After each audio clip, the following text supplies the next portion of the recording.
নমস্কার বন্ধুরা, আবারও ভুয়ো নথি দিয়ে প্যান কার্ড আধার কার্ড দিতে হয়েছে বাংলাদেশি অনুপ্রবেশকারী। আর এই জন্যই 2025 সালে এনপিআর করা হচ্ছে, জাতীয় জনসংখ্যা পঞ্জি করা হচ্ছে, এবং তার ভিত্তিতে কিন্তু বন্ধুরা এই ভুয়ো বাংলাদেশি অনুপ্রবেশকারীদেরকে আটকাতে কিন্তু একটি সিটিজেন কার্ড চালু করছে নরেন্দ্র মোদী সরকার। অর্থাৎ আগামী 2025 সালেই এটার বাজেটও প্রায় এটা আলোচনা চলছে বন্ধুরা। 2025 সালে একটি করে প্রত্যেককেই সিটিজেন কার্ড দেওয়া হবে এবং সেখানে একটি ইউনিক নাম্বার থাকবে।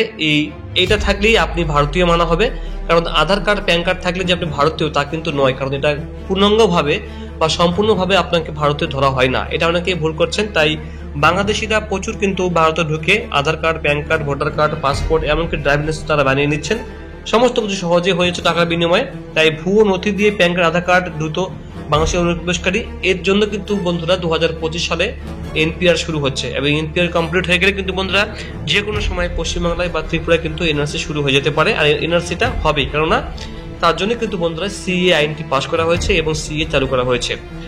এবার দেখুন, এই যে প্যান কার্ড, আধার কার্ড দিতে হচ্ছে বা চুরি করছে, নকল করছে, করে নিচ্ছে, অনেকে ভাবছেন যে তারা ভারতীয় হয়ে গেল। এটাকে বন্ধ করার জন্য, এটাকে আটকানোর জন্য কিন্তু একটি সিটিজেন কার্ড চালু করছে ভারত সরকার। আমরা দেখে নেব এই অনুপ্রবেশকারীরা বাংলাদেশে থেকে এসে ভারতে কিভাবে তারা চক্র চালাচ্ছে।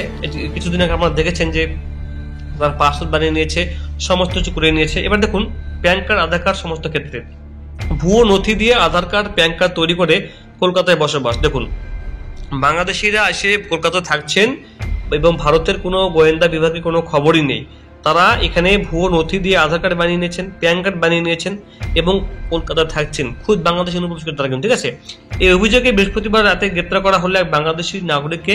আবিদুর রহমান নামে ওই অনুপ্রবেশকারীকে মাকুড়ি স্ট্রিট থেকে পাকড়াও করে পাক থানার স্ট্রিট পার্ক স্ট্রিট থানার পুলিশ পাসপোর্ট জালিয়াতির মাথা পলাতক মুকেশ গুপ্তার সিন্ডিকেটের কাছ থেকে অভিযুক্ত জাল নথিগুলি জোগাড় করেছিলেন বলে সন্দেহ তদন্তকারীদের। পাশাপাশি মুকেশ যেসব পুরসভা ও পঞ্চায়েতের জন্ম সার্টিফিকেট ইস্যু করেছিল সেগুলি সবই জাল বলে লালবাজারকে জানিয়ে দিয়েছে সংশ্লিষ্ট কর্তৃপক্ষ। মানে এই প্রতারণা কতদূর ছড়িয়ে গেছে বন্ধুরা, প্রতিটা বাংলাদেশিকে ভারতের যে কোনো একটা ডকুমেন্ট দেওয়ার জন্য কিন্তু তারা কিন্তু সমস্ত কাজ কিন্তু করে গেছে।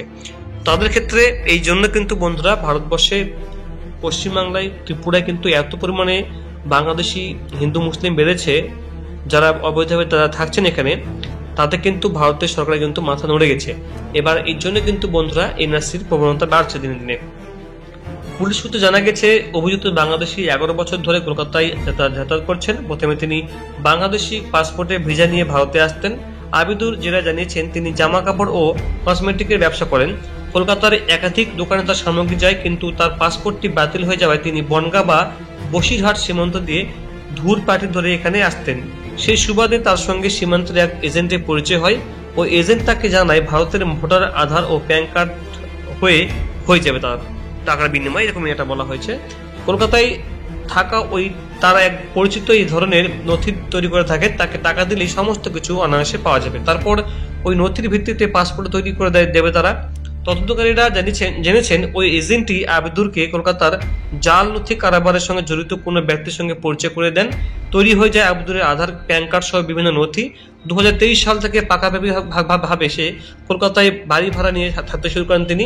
ওই নথিপত্র জমা দিয়ে ভারতীয় পাসপোর্টও তিনি তৈরি করে নিয়েছেন বলে সূত্রের খবর আপাতত রয়েছে। পাসপোর্ট কাণ্ডে তদন্তে আরও উঠে আসে পলাতক মুকেশই জাল নথি তৈরি সিন্ডিকেটের মূল মাথা। তার একাধিক এজেন্ট রয়েছে। কলকাতার এক ব্যক্তির নাম উঠে আসায় তদন্তকারীদের সন্দেহ এক্ষেত্রেও মুকেশই জাল নথি তৈরি করে তার সিন্ডিকেটের মাধ্যমে সরবরাহ করেছে। আরও জানা গিয়েছে, নিজে ভারতীয় নথি তৈরির পর ধৃত নিজেও বাংলাদেশ থেকে অবৈধভাবে লোকজন ভারতে ঢোকাতে শুরু করেন। তাদের জাল নথির ব্যবস্থা করে দিলেন তিনি। কলকাতায় এগুলি তিনি কার কাছ থেকে তৈরি করাতেন জেরা করে তা জানার চেষ্টা করছে পুলিশ। এবার বন্ধুরা দেখুন, এখানে এইভাবে যদি ভারতবর্ষে ঢোকা শুরু হয়ে যায়, তার জন্য কিন্তু বাংলাদেশিরা দায়ী নয়।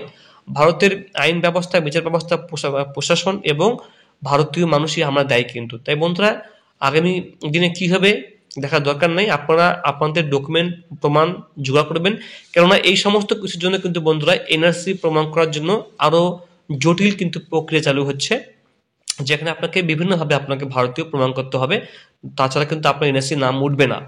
তাই একটি সিটিজেনশিপ কার্ড চালু করা হচ্ছে। দেখা যাক পরবর্তী ভিডিওতে আপনাকে জানাবো এটা এখানে কি কি বলা হয়েছে। আরো সঙ্গে থাকবেন। Thank you so much.